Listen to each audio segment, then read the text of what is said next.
ദിവസങ്ങളുടെ നേതാവാണ് വെള്ളിയാഴ്ച, മാസങ്ങളുടെ നേതാവാണ് റമദാൻ. ആരാധനകളുടെ ഒരു കേന്ദ്രമായ നോമ്പിനെ ഇസ്ലാം പരിചയപ്പെടുത്തിയിട്ടുണ്ട്. എല്ലാം കൂടെ സംഗമിക്കുന്ന ഒരു ദിവസമാണ്. അതുകൊണ്ട് നമ്മുടെ പ്രാർത്ഥനകൾ ഇന്ന് അധികരിക്കണം. ഇന്നലെ ഇല്ലാത്തതിനേക്കാൾ കൂടുതൽ പ്രാർത്ഥന ഇന്നുണ്ടാവണം. വെള്ളിയാഴ്ചയാണ്, പ്രാർത്ഥനയ്ക്ക് ഉത്തരം കിട്ടുന്ന പല സാധ്യതകളാണ് ഇന്ന്. വെള്ളിയാഴ്ചയാണ്, റമദാനാണ്, നോമ്പാണ്, പലതുണ്ട്. പ്രത്യേകിച്ചും അസറിൻ്റെയും മഗ്രിബിൻ്റെയും ഇടയിലുള്ള സമയം പരമാവധി നമ്മുടെ പ്രാർത്ഥനകൾ അധികരിപ്പിക്കുക. ഇന്ന് വെള്ളിയാഴ്ച ദിവസമാണ്. നമ്മൾ പള്ളിയിൽ നേരത്തെ എത്തേണ്ടവരാണ്. പള്ളിയിൽ നമ്മൾ ആലോചിച്ച് നോക്കിയാൽ മതി, ബാങ്ക് കൊടുത്തപ്പോൾ എത്ര സഫാളുണ്ടായിരുന്നു, പിന്നെ എത്ര പേര് കയറി വന്നു, ഇപ്പൊ ഇതിന്റെ മേലെ എത്ര പേര് ഇരിക്കുന്നുണ്ട്.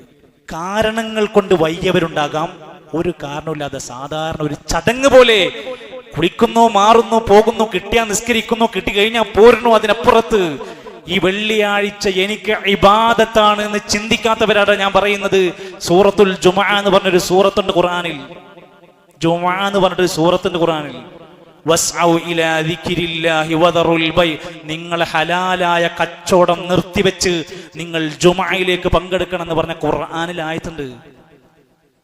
എന്നിട്ട് നമ്മൾ എപ്പോഴാണ് എത്തിയത്? ബാങ്ക് വിളിക്കുന്നതിന് മുമ്പ് മലായിക്കത്തുകൾ അവസാനം മെമ്പറിൽ ഇമാം കയറി സംസാരം ആരംഭിച്ചതോടെ മലക്കുകൾ അവരുടെ രേഖാപുസ്തകം എഴുത്തു നിർത്തി. അവർ പോലും ഖുത്ബ ശ്രദ്ധിച്ചു കേൾക്കുമെന്ന ഹദീസ്. അതുകൊണ്ട് ഞാനിത് സ്നേഹത്തോടെ പറയാം, വൈകി വരുന്നവർ തീർച്ചയായും മാറി ചിന്തിക്കണം. അത് റമദാനിൽ പ്രത്യേകിച്ച്. എന്നിട്ടും നമുക്ക് മാറ്റങ്ങളില്ലേ എന്ന് ചിന്തിക്കുക. ഇബ്നു ഖയ്യിം അൽ ജൗസി റഹ്മത്തുള്ളാഹി അലൈഹി പറയാണ്, ഹജ്ജിന്റെ വേളയിൽ അറഫയിൽ സംഗമിക്കുന്ന സംഗമം കഴിഞ്ഞാൽ മുസ്ലിമീങ്ങളുടെ ഏറ്റവും വലിയ നല്ല സംഗമമാണ് വെള്ളിയാഴ്ച സംഗമം. അതിനെന്താ നമ്മൾ വില കൊടുക്കാത്തത്?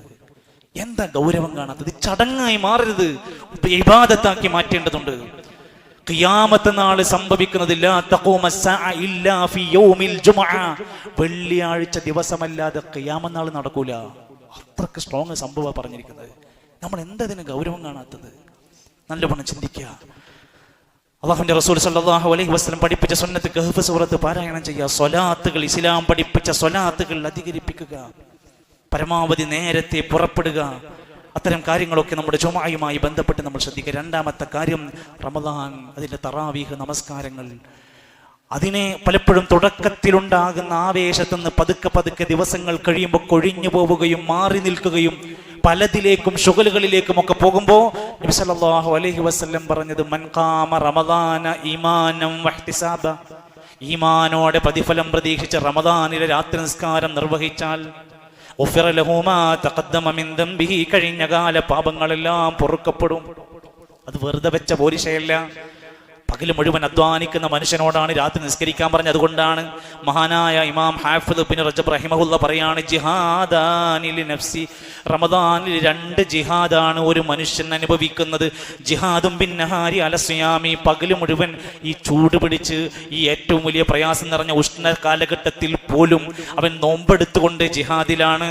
ജിഹാദും ബില്ലൈലി അലൽ ഖിയാമി, രാത്രിയിൽ അവൻ എഴുന്നേറ്റ് നിസ്കരിച്ച് ജിഹാദിലാണ്. ക്ഷീണുണ്ട് കാരണം കിടക്കല്ല ഉണ്ടാവും, എങ്കിലും അവൻ അതൊക്കെ മാറ്റിവെച്ച് നോമ്പ് തുറന്നാലും അവൻ ഇബാദത്തിലും ജിഹാദില. ഫമൻ ജമഅ ബൈന ഹാദൈനിൽ ജിഹാദൈൻ, ഈ 2 ജിഹാദ് ഒരാളിൽ ഉണ്ടായാൽ ഉഫിയ അജ്റുഹു ബിഗൈരി ഹിസാബ്, കണക്കില്ലാത്ത പ്രതിഫലമാണ് അവർക്ക് നൽകുക. പക്ഷേ കേരളത്തിൻ്റെ പുതിയ ഒരു അവസ്ഥയിൽ നൈറ്റ് ലൈഫ് എന്ന് പറയുന്ന പോലെ രാത്രിയിൽ പകലിലെ എല്ലാം മാറ്റിവെച്ച് രാത്രി അവിടുന്ന് അങ്ങോട്ട് കറക്കങ്ങളും തീറ്റകളും പുറത്തിറങ്ങി വിലസുന്ന കാഴ്ചകളുമൊക്കെ ഇപ്പോഴും നമ്മുടെ സമൂഹത്തിലുണ്ട്. നമ്മൾ അതിലൊരാളല്ല എന്ന് ഉറപ്പുവരുത്തുക. മൂന്നാമത്തെ കാര്യം, നോമ്പ് തുറപ്പിക്കുക. നോമ്പ് തുറപ്പിക്കുക എന്നത് ഹദീസിൽ പറഞ്ഞത്, മൻ ഫത്തറ സായിമൻ കാന ലഹു മിസ്ലു അജ്രി, നമ്മൾ നോമ്പ് നോറ്റാൽ നമുക്കെന്ത് കൂലിയുണ്ടോ, നോമ്പ് തുറപ്പിച്ചാൽ അതിൻ്റെ നോമ്പുകാരന്റെ എല്ലാ പ്രതിഫലവും വീണ്ടും ഇവന് രേഖപ്പെടുത്തും, ഒട്ടും കുറയില്ല. മഹാരഥന്മാരായ സലഫുകൾ അബ്ദുല്ലാഹി ഇബ്നു ഉമർ, മാലിക് ഇബ്നു ദീനാർ, അഹ്മദ് ഇബ്നു ഹംബൽ, ഇബ്നു ഉമർ റളിയല്ലാഹു അൻഹും അജ്മഈൻ, മഹാരഥന്മാർ, അവരെ പറ്റി പറയാണ്, ലാ യുഫ്തിറു ഇല്ലാ മഅൽ യതാമ വൽ മസാകിൻ, നോമ്പ് തുറക്കാൻ സമയത്ത് 4 യതീമിനും മിസ്കീനും കൂട്ടിപ്പിടിച്ചിരുന്നിട്ടല്ലാതെ ഇഫ്താറില്ല. നമ്മൾ പൈസക്കാരെ നോമ്പുറപ്പിക്കുക, നമ്മൾ ചങ്ങായിമാരെ വിളിച്ച് നോമ്പുറപ്പിക്കുക, വേണ്ടാന്നോ കുറ്റണ്ടെന്നൊന്നല്ല പറഞ്ഞത്. കൂടെ നമ്മുടെ മനസ്സിൽ കയറണം, എൻ്റെ ഇഫ്താറിന്റെ കൂട്ടത്തിൽ 4 യതീമിങ്ങൾ, ഒരു 10 മിസ്കീനെ പിടിച്ചുകൊടുന്ന് ഭക്ഷണത്തിനും വിശപ്പ് മാറാനും കൊതിക്കുന്ന കുറെ മനുഷ്യരുണ്ട്.